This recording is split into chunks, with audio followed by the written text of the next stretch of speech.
Hello, Competitive Outlook family. Hope you all are doing well. Today, an important topic is taken from the current affairs of January 5, 2024, and the topic is Uganda to host 19th Non-Alignment Moment Summit. ठीक है, उगंडा host करेगा 19वीं non alignment summit. तो India का external minister जो S Jaishankar है वो visit कर रहे हैं उगंडा के लिए जनवरी 15 से 20 2024, ताकि वो वहाँ पे 19th एडिशन जो नॉन अलाइनमेंट मोमेंट समिट का है वो अटेंड करें। तो इसमें जो खास रहेगा तो जो टाइज है अफ्रीकन कंट्रीज़ के साथ उनको स्ट्रेंथन करना और बाकी नेशन जो ग्लोबल साउथ के हैं वो की फोकस रहेंगे विजिट के। तो थोड़ा सा हम नॉन अलाइनमेंट मोमेंट के बारे में देखेंगे। ये नॉन अलाइनमेंट मोमेंट जो है ये फोरम है 120 डेवलपिंग कंट्रीज़ की जो फॉर्मली किसी भी ग्लोबल जो मेजर पावर ब्लॉक्स हैं उनके साथ अलाइन नहीं है। इसका जो एम है to represent political economic and cultural interest of the developing world. ठीक, इस नॉन अलाइनमेंट मोमेंट का है जो एम है वो है पॉलिटिकल इकोनॉमिक और कल्चरल इंटरेस्ट जो डेवलपिंग वर्ल्ड है उसका रिप्रेजेंट करना। तो द ग्रुपिंग हैज़, इस ग्रुपिंग में जो है 53 मेंबर्स ये अफ्रीका से हैं, 40 एशिया से है, 26 जो है लेटिन अमेरिका और कैरिबियन है, इसके अलावा यूरोप से बेलारूस है।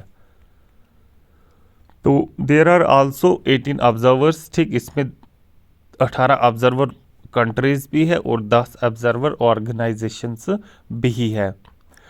तो की डिस्कशन टॉपिक्स जो इस NAM में होंगी वो होंगी।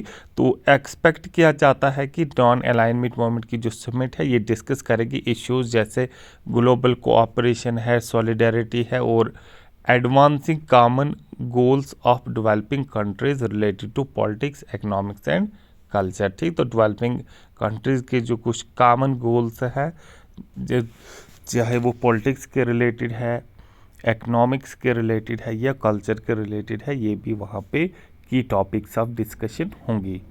तो as the incoming chair of NAM for 2024 to 27, ठीक, क्योंकि 2024 से 2027 तक अब इनकमिंग चेयर जो है वो उगंडा है, तो उगंडा ही सेट करेगी एजेंडा और priorities for the grouping over the next few years. ठीक, अगले कुछ सालों तक ये सारा जो एजेंडा और प्रायोरिटी सेट करना है ये तमाम उगंडा के पास रहेगा।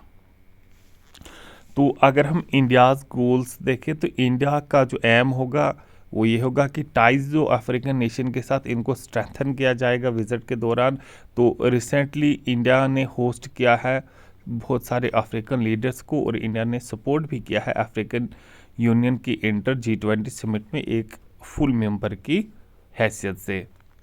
तो क्योंकि उगंडा नॉन अलाइनमेंट मोमेंट की चेयर पे होगा रादर देन अजरबैजान, तो ये हिंदुस्तान के लिए इस तरह से भी बेनिफिशियल है क्योंकि यहाँ से एक्सपेक्ट किया जाता है कि पाकिस्तान अपने एजेंडा को पुश करने में कम एफर्ट्स लगाएगा इस प्लेटफॉर्म के द्वारा।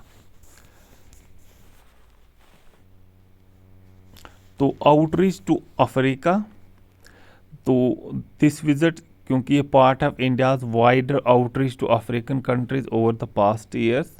Eight the G20 summit India ने फैसिलिटेट किया है अफ्रीकन यूनियन से entry as a member building. इससे क्या हुआ कि गुडविल जो बिल्ड हुई है इंडिया के फेवर में अफ्रीकन नेशंस के ताएं। इंडिया ने ये भी होस्ट किया है voice of the global south. ठीक, इंडिया ने होस्ट किया था voice of the global south summit 2023 में। तो यहाँ पे एक प्लेटफॉर्म दिया गया डेवलपिंग कंट्रीज़ को ताकि वो डिस्कस करें कॉमन इंटरेस्ट जो है और कोऑपरेशन को स्ट्रेंथन करे विद अमेरिका इज़ अ की प्रायोरिटी। तो एरियाज ऑफ कोलैबोरेशन हम यहाँ पे देखें तो सम एरियाज लाइक, तो सम लाइकली एरियाज ऑफ कोलैबोरेशन जैसे सस्टेनेबल डेवलपमेंट है, फूड है, एनर्जी सिक्योरिटी है, डिजिटल पार्टनरशिप है, कैपेसिटी बिल्डिंग है, हेल्थ इंफ्रास्ट्रक्चर, एफोर्डेबल मेडिसिन, ये तमाम एरिया जो है कोलैबोरेशन के नज़र से देखे जा रहे हैं। द लीडर्स जो है ये डिस्कस कर सकते हैं reforming multilateral development banks to better serve the global south. ठीक, तो ये भी अंदाज़ा लगाया जा रहा है कि लीडर डिस्कस कर सकते हैं कि मल्टीलेटरल डेवलपमेंट बैंक्स को कैसे रिफॉर्म किया जाए ताकि वो ग्लोबल साउथ के इंटरेस्ट को अच्छे से सर्व कर पाए, और increasing sustainable financing access to developing countries, और डेवलपिंग कंट्रीज़ में सस्टेनेबल फाइनेंसिंग एक्सेस को भी बढ़ाया जाए।